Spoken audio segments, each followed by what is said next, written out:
Assalamualaikum semuanya. Apa kabar kalian? Semoga dalam keadaan sehat dan dilancarkan rezekinya oleh Allah. Amin ya robbal alamin. Dikisahkan suatu hari Abu Nawas mendapatkan tugas untuk menggantikan guru di sekolah dasar setempat. Meskipun awalnya enggan, namun dia akhirnya setuju. Karena dia tahu ini adalah kesempatan bagus untuk menyelipkan sedikit kejenakaan ke dalam suasana pembelajaran. Ketika dia memasuki kelas, anak-anak segera diam dan duduk rapi. Abu Nawas dengan senyum lebar berkata, "Hari ini kita akan belajar tentang matematika yang sangat menyenangkan. Apakah kalian tahu mengapa 2 tambah 2 sama dengan 4? Anak-anak serempak mengangguk. Salah satu murid bersuara, "Karena memang begitu aturannya, Pak." Abu Nawas tersenyum dan menjawab, "Bagaimana kalau kita mencoba aturan yang baru? Misalnya, 2 tambah 2 bisa menjadi 5.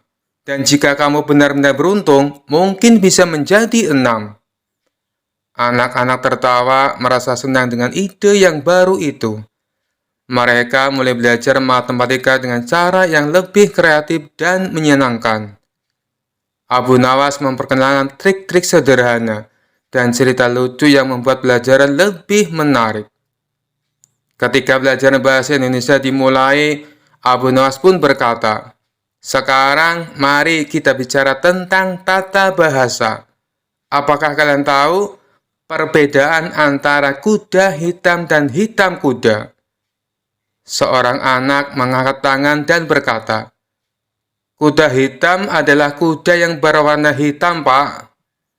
Abu Nawas menggeleng kepala dan menjawab, Bukan itu anakku. Kuda hitam adalah kuda yang menang balapan. Sementara hitam kuda adalah kuda yang datang dari belakang dan membuat kejutan." Anak-anak tertawa lagi dan suasana kelas menjadi semakin ceria. Meskipun Abu Nawas memberikan pelajaran dengan cara yang unik, namun tetap mengajarkan materi dengan baik. Kisah selanjutnya. Dikisahkan Abu Nawas mempunyai seekor burung nuri yang cantik. Tiap pagi dan sore Abu Nawas rajin memandikan burungnya. Pada suatu ketika, Baginda Raja Harun al-Rasyid bertandang ke rumah Abu Nawas. Kedatangan paduka raja yang tiba-tiba itu membuat Abu Nawas kaget. Pasalnya di rumah Abu Nawas tidak tersedia makanan untuk menjamu sang raja. "Tidak usah repot-repot Abu Nawas, saya hanya mampir sebentar. Bagaimana kabarmu? Lama sekali kamu tidak ke istana," ucap sang raja. "Alhamdulillah, keadaan saya baik-baik saja, Paduka," balas Abu Nawas. Paduka raja mengamati sekeliling rumah Abu Nawas. Saat matanya tertuju ke pojokan rumah, Paduka raja melihat seekor burung nuri di dalam sangkar. "Kamu sekarang memelihara burung, wahai Abu Nawas?" tanya sang raja. "Betul sekali, Paduka yang mulia," jawab Abu Nawas. Sang raja kembali berkata, "Burung kamu bagus, bulunya juga indah. Saya suka sekali melihatnya. Kalau kamu berniat menjualnya, jangan dia tawarkan kepada orang lain. Tawarkan saja kepadaku. Berapapun harganya, pasti aku akan membayarnya." Abu Nawas tidak menjawab, ia hanya menganggukkan kepalanya. Tapi dalam hati Abu Nawas berkata, "Mana mungkin aku menjual burung yang tidak berharga ini kepada Baginda Raja." Keesokan paginya, Abu Nawas datang ke istana. Dia datang dengan membawa burung nuri yang diinginkan Baginda Raja. Abu Nawas tidak ingin menjualnya. Dia ingin memberikan cuma-cuma kepada Baginda Raja. Tapi di pintu gerbang istana, 2 orang pengawal menahannya. Mereka berdua adalah kepercayaan menteri istana yang dengki kepada Abu Nawas. "Ada keperluan apa kamu datang kemari?" tanya pengawal. Abu Nawas menjawab, "Tempo hari paduka raja datang ke rumah saya dan menyukai burung saya.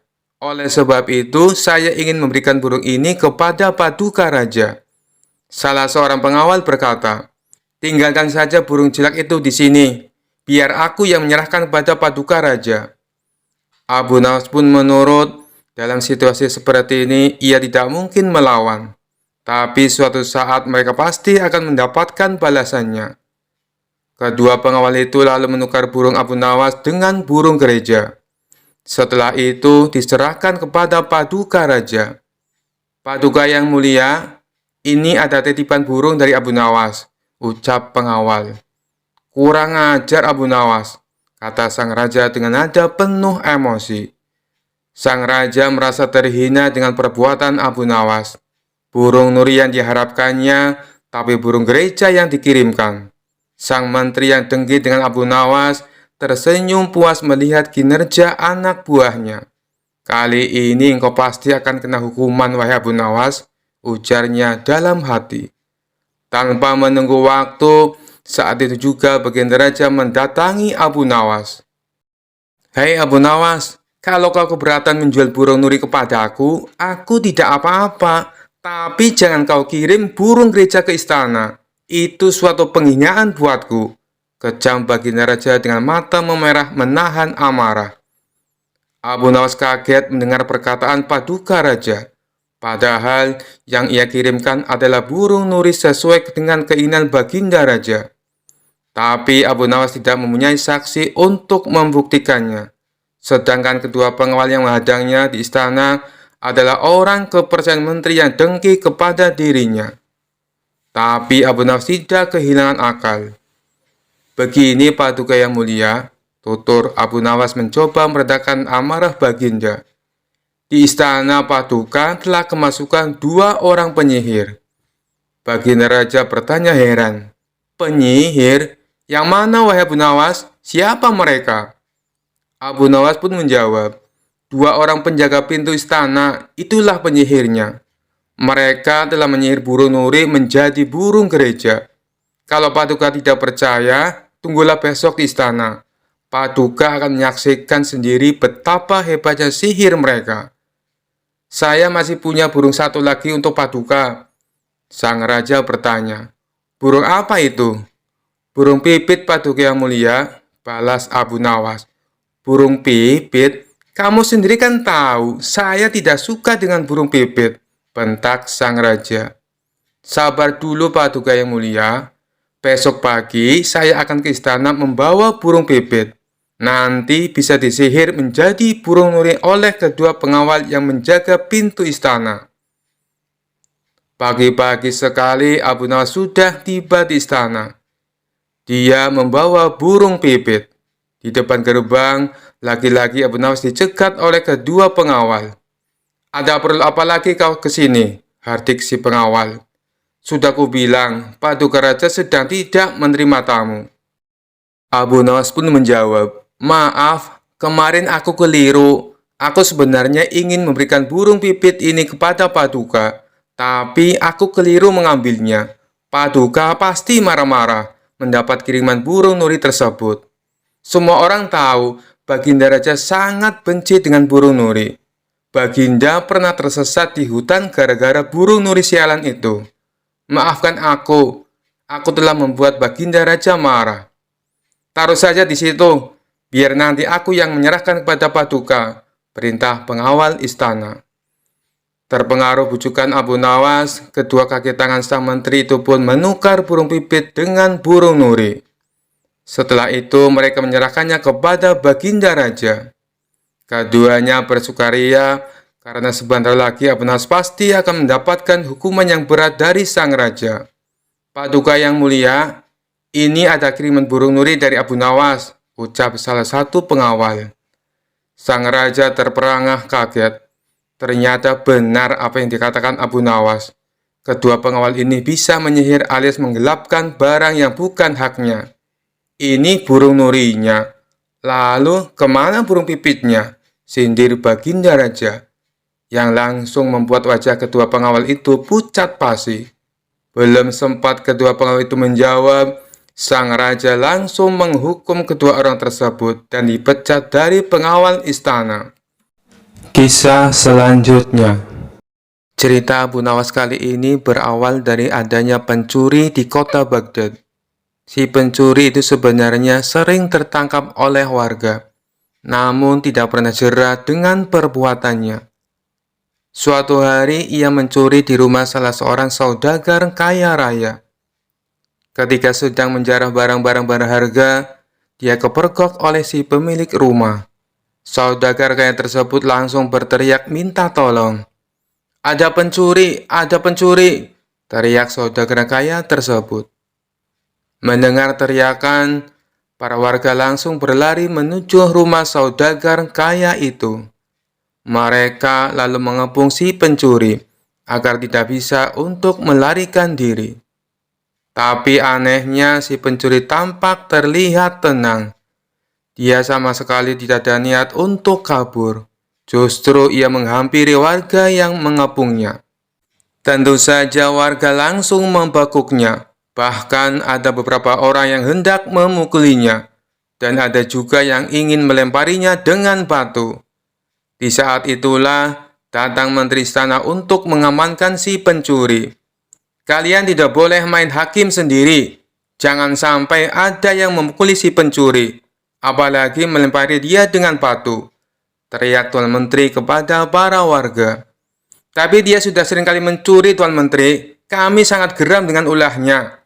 Biarkan kami memukulinya supaya jera, sahut salah seorang warga.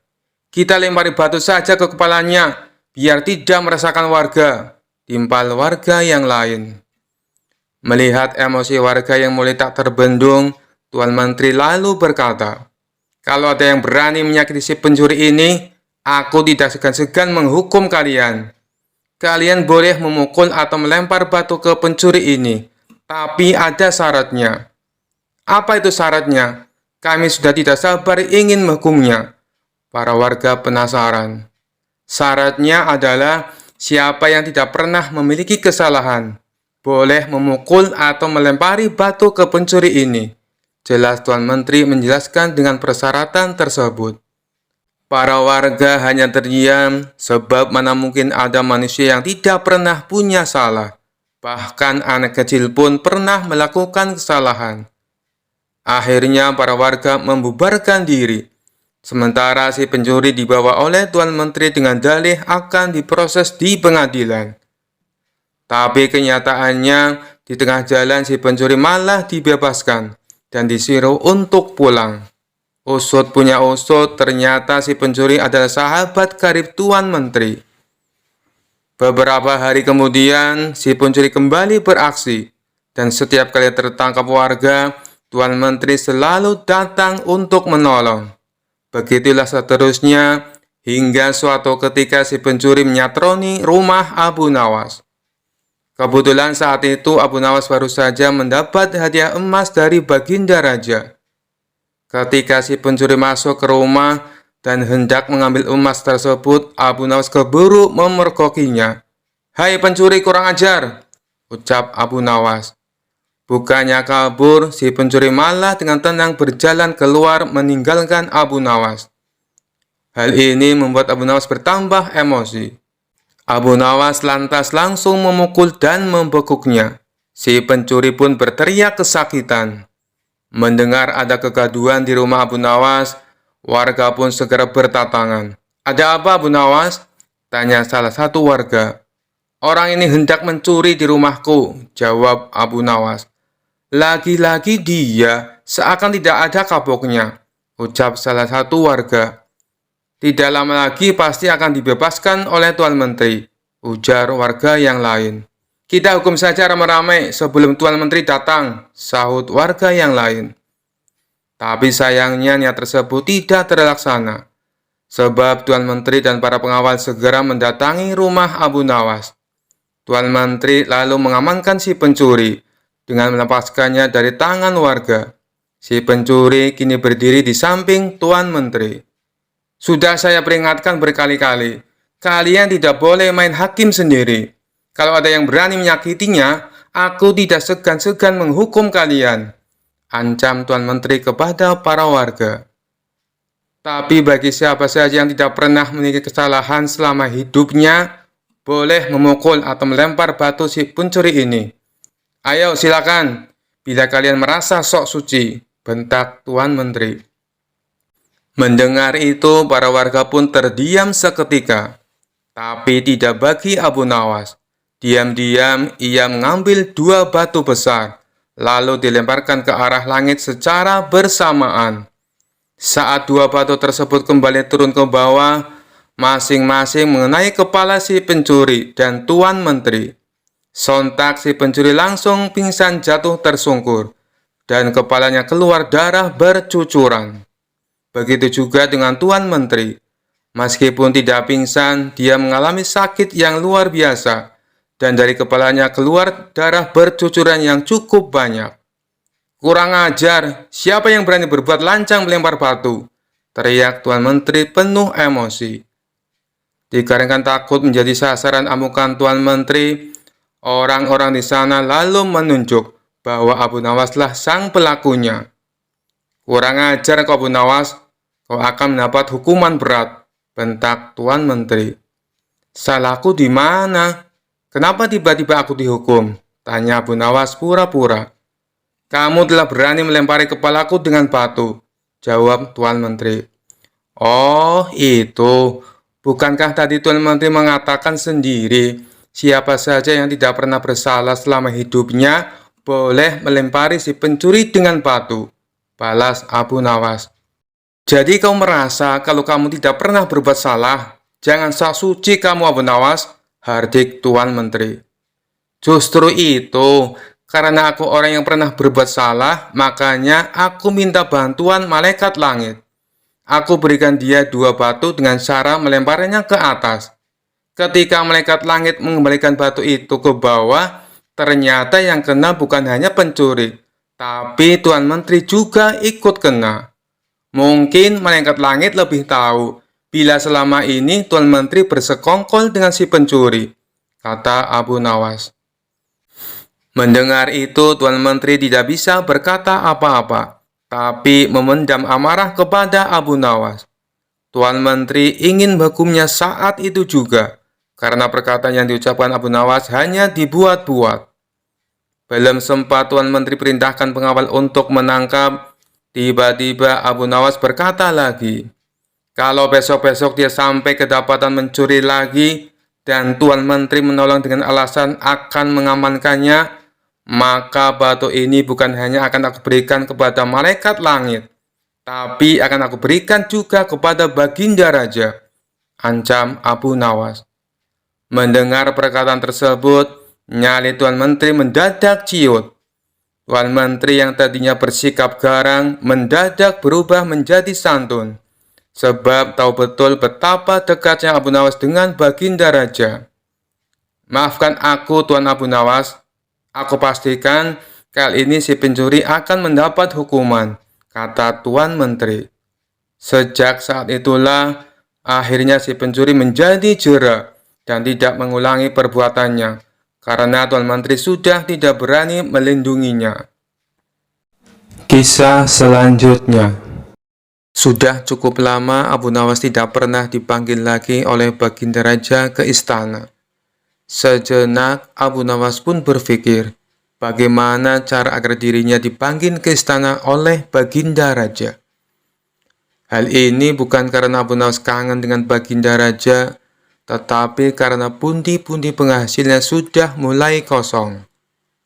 Sebab hadiah dari Baginda Raja sudah tidak pernah lagi ia terima selama ini. Kondisi rumah tangga yang demikian tentu tidak boleh dibiarkan begitu saja, pikir Abu Nawas. Sehingga Abu Nawas pun mulai mencari berbagai cara agar dipanggil ke istana oleh Baginda Raja. Lama berpikir, tiba-tiba hujan turun yang begitu derasnya, sehingga Abu Nawas berlari ke dalam rumahnya. Dalam keadaan yang basah kuyup, Abu Nawas berpikir, bukankah hujan adalah rahmat? Kenapa aku harus lari menghindarinya? Dari situlah Abu Nawas mendapatkan ide agar dipanggil Baginda Raja ke istana. Maka keesokan harinya, Abu Nawas langsung menjalankan aksinya, supaya bisa segera dipanggil oleh Baginda Raja. Abu Nawas pergi ke pasar dan berdiri di tengah-tengah keramaian, lalu berkata seperti orang yang beraliran sesat, "Wahai umat manusia, saya Abu Nawas adalah orang yang sangat membenci pada yang hak dan suka kepada yang fitnah. Dan saya adalah orang yang lebih kaya dibandingkan Allah," ujar Abu Nawas berkali-kali. Padahal selama ini Abu Nawas dikenal sebagai orang alim yang taat, sehingga banyak warga yang heran dengan sikapnya tersebut. Dia memang gemar bersikap jenaka, hanya saja leluconnya tidak pernah ngawur seperti sekarang. Akhirnya warga yang merasa tidak suka mendengar perkataan Abu Nawas, maka ulah Abu Nawas tersebut langsung diadukan ke Baginda Raja. Mendengar pengaduan para warga, Baginda Raja pun menjadi geram dan memerintahkan prajurit untuk segera menangkap Abu Nawas.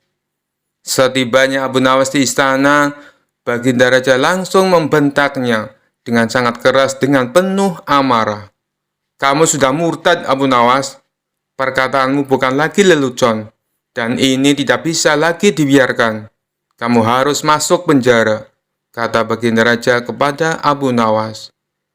Kemudian Abu Nawas pun mempertanyakan kesalahannya kepada Baginda Raja. "Memangnya salah saya apa, Baginda Raja?" kata Abu Nawas pura-pura bertanya. "Bukankah tadi di pasar kamu mengatakan bahwa kamu tidak suka dengan yang hak atau kebenaran, malah kamu menyukai yang fitnah? Belum lagi kamu mengatakan kamu mengaku lebih kaya dari Allah. Kamu bilang begitu kan?" kata Baginda Raja sambil marah. Abu Nawas pun tidak banyak bicara. Dia langsung mengakui perbuatannya tersebut.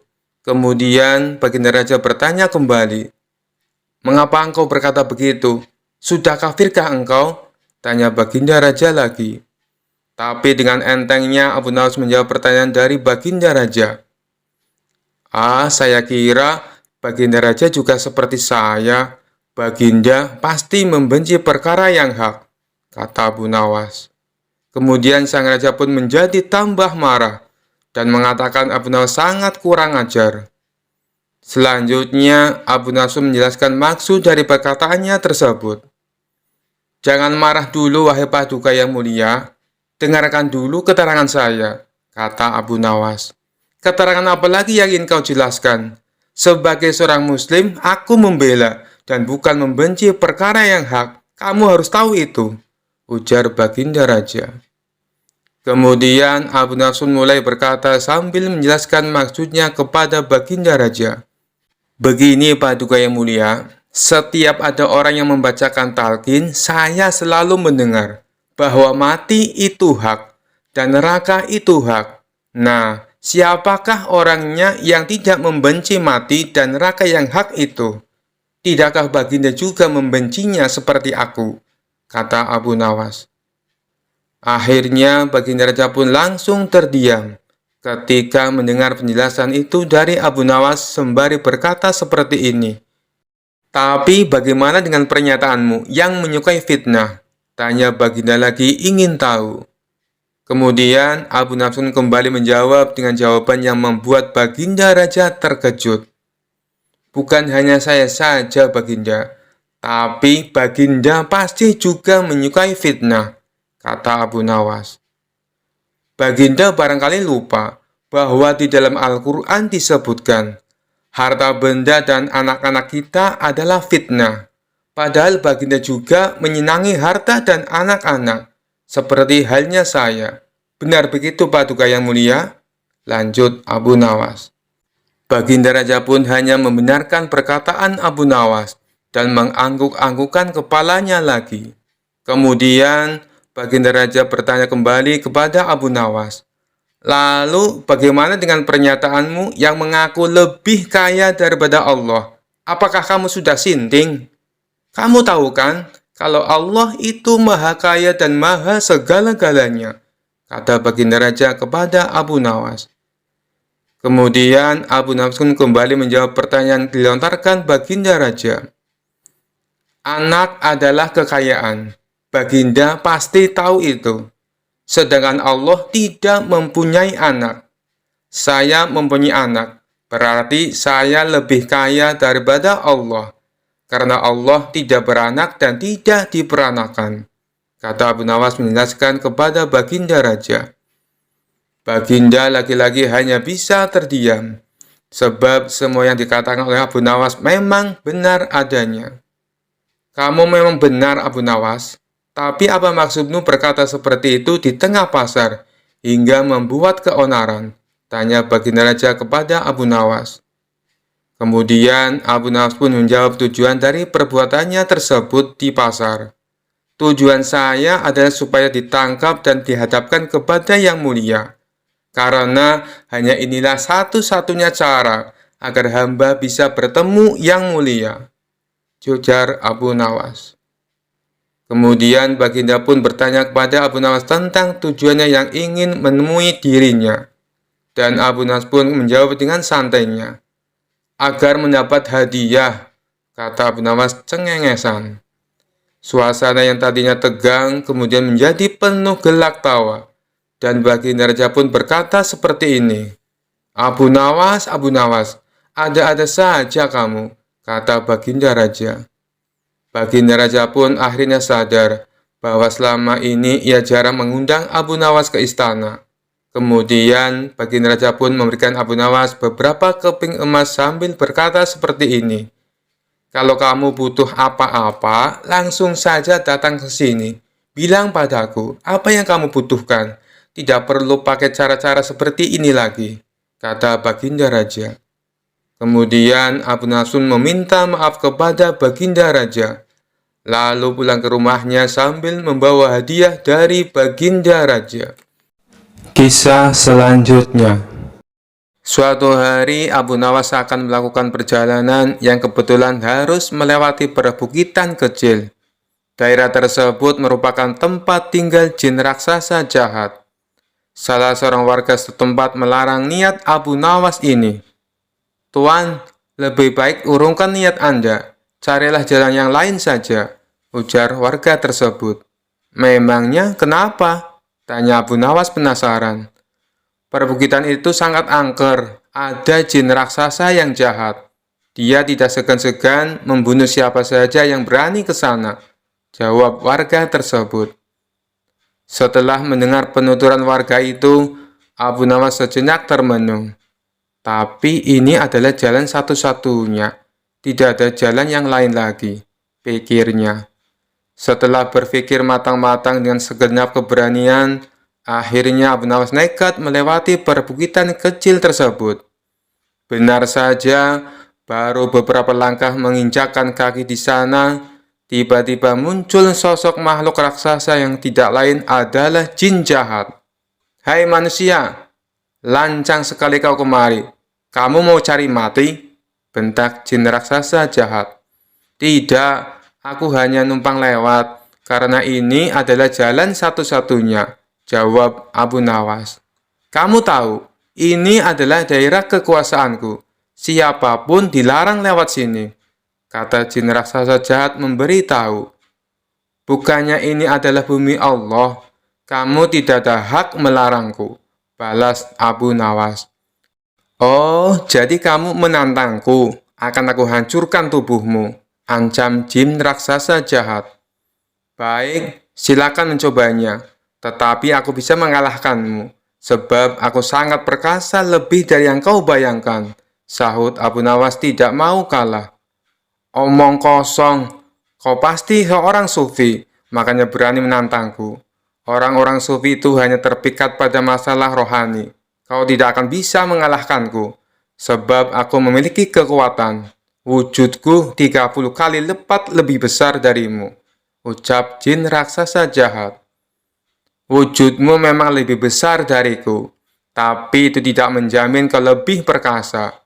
Kalau kau menginginkan uji kekuatan, ambil batu ini dan peraslah air darinya, balas Abu Nawas. Abu Nawas lalu memungut sebutir batu kecil dan diberikannya kepada jin raksasa yang jahat itu. Seketika batu kecil hancur lebur dalam genggamannya. Akan tetapi tidak setetes pun air yang keluar. Jin raksasa jahat tersebut coba mengulanginya beberapa kali dengan batu yang lain. Tapi usahanya sia-sia. Akhirnya jin raksasa jahat itu pun menyerah. Ini mustahil, tidak mungkin ada air di dalam batu. Coba kau tunjukkan kalau batu memang ada airnya, kata jin raksasa penasaran. Dalam keremang-remangan, Abu Nawas mengambil sebuah batu kecil yang lapuk. Bersama dengan itu, tanpa sepengetahuan jin raksasa, Abu Nawas juga mengambil sebutir telur dari kantong bajunya. Lantas merupakan batu kecil menggunakan genggaman tangannya.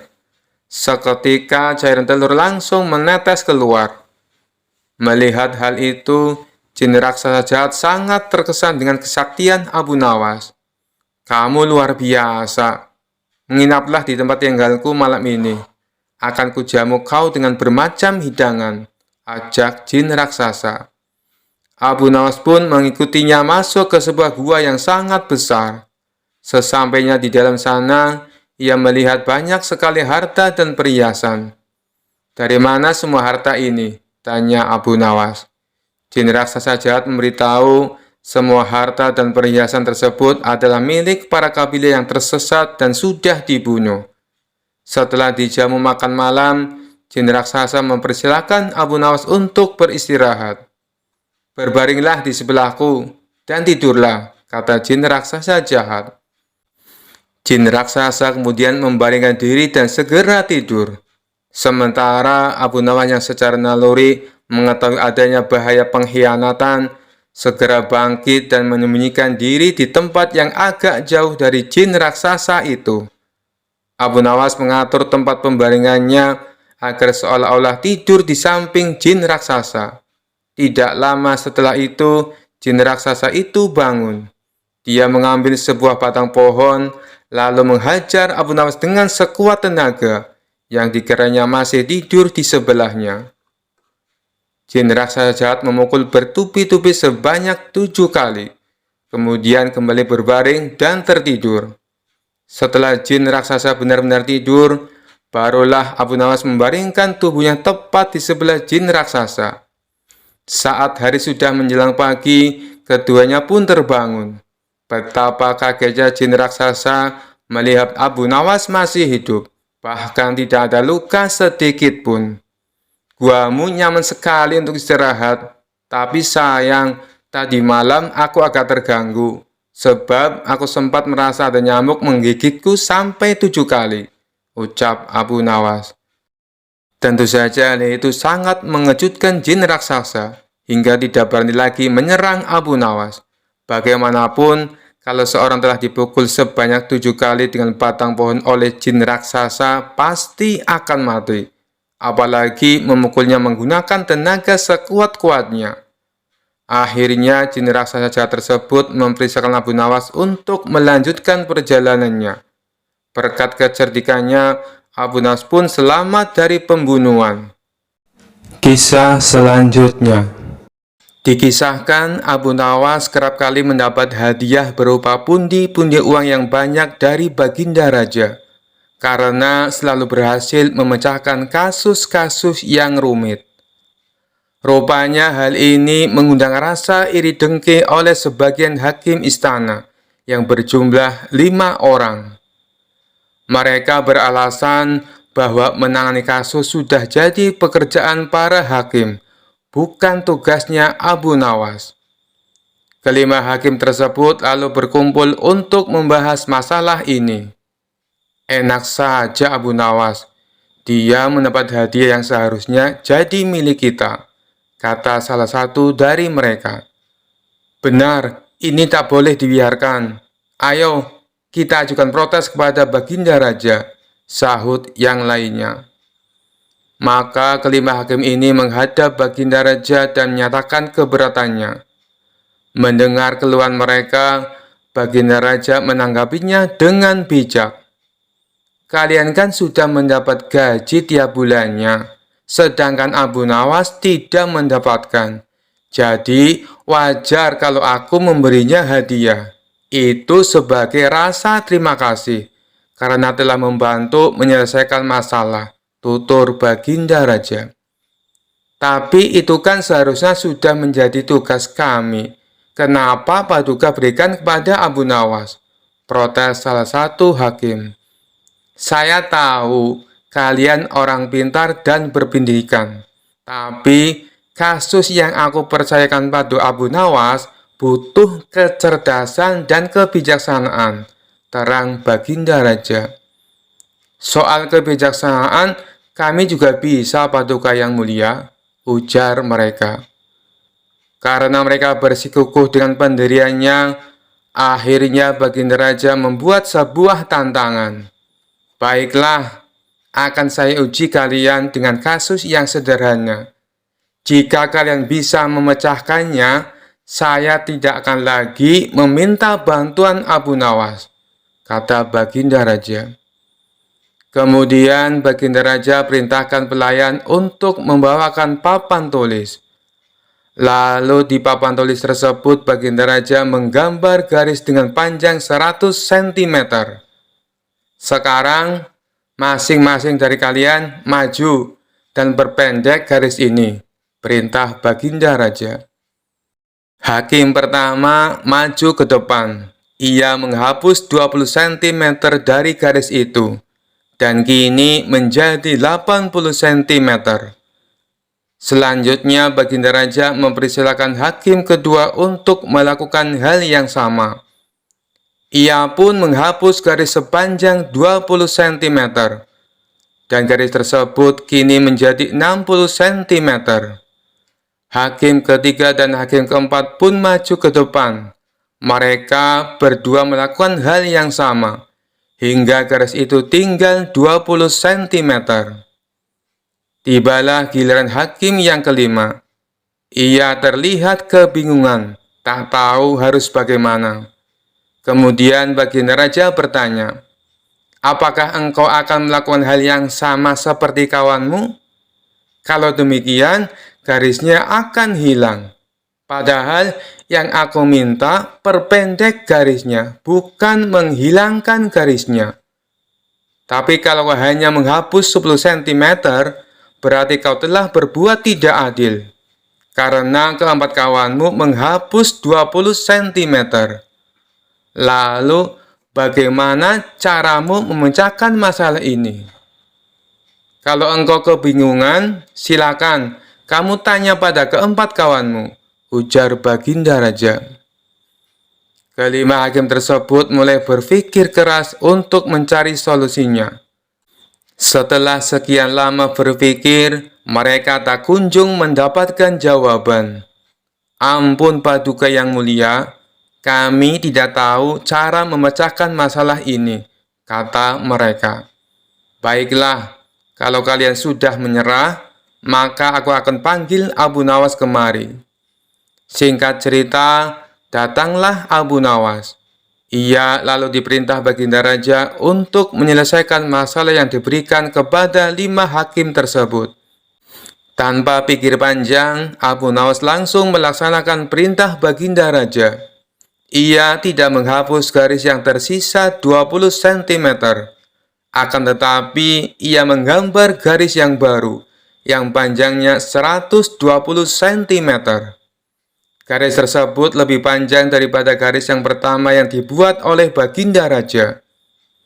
Setelah Abu Nawas selesai dengan tugasnya, Baginda Raja lalu berkata kepada mereka, kalian lihat sendiri kan, bagaimana cara Abu Nawas menyelesaikan masalah untuk membuat garis menjadi pendek. Kalian tak perlu menghapusnya, cukup membuat garis baru yang lebih panjang. Maka garis pertama akan menjadi lebih pendek dengan sendirinya. Mendengar hal itu, kelima hakim tersebut menyadari akan kekeliruannya dan mengakui kecerdasan Abu Nawas akan sifat bijaknya dalam menyelesaikan sebuah masalah. Sekian dulu perjumpaan kita kali ini. Sampai bertemu lagi di kisah-kisah selanjutnya. Terima kasih yang sudah subscribe dan setia menonton channel ini. Wassalamualaikum warahmatullahi wabarakatuh.